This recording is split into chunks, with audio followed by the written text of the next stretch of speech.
Welcome to A Word of Hope for Wednesday of the 9th week in Ordinary Time. My name is Father Brendan Curran, Dominican promoter for justice and peace for the United States and Canada, joining you once again. In today's gospel, we hear the Sadducees trying to prod at Jesus, and they say, well, let me tell you this story. A woman had 7 husbands. Now, actually, she had one husband, then he died and she outlived him. Then she had another husband, they had no kids, and he died and she outlived him, and went on and on and on through. The poor thing is a widow of 7 husbands.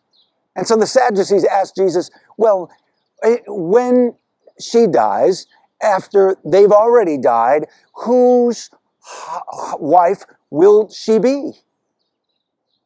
This reminds me of a humorous joke that my parents used to go into back and forth for over 50 years as husband and wife. My dad always used to joke at my mother and would say, do you know, I think our vows are from death do us part. So I guess I get off scot-free when we die.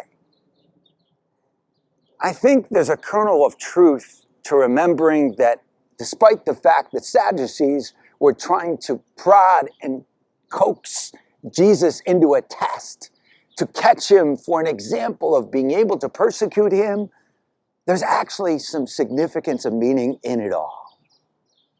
Where are we in experiencing the abundance of God's life?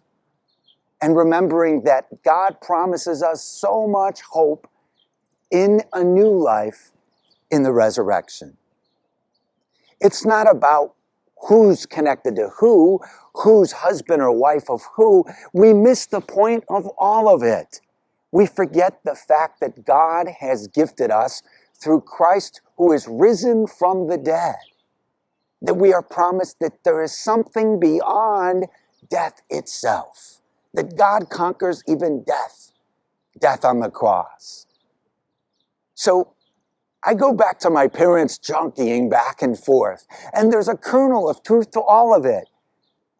In that new life that is to come one day promised for each of us, God blesses us with reassurance that we will live a new life in abundance in the resurrection with the resurrected Christ. So today, let us live each day of our lives with our hearts full of that promise. And that is a word of hope.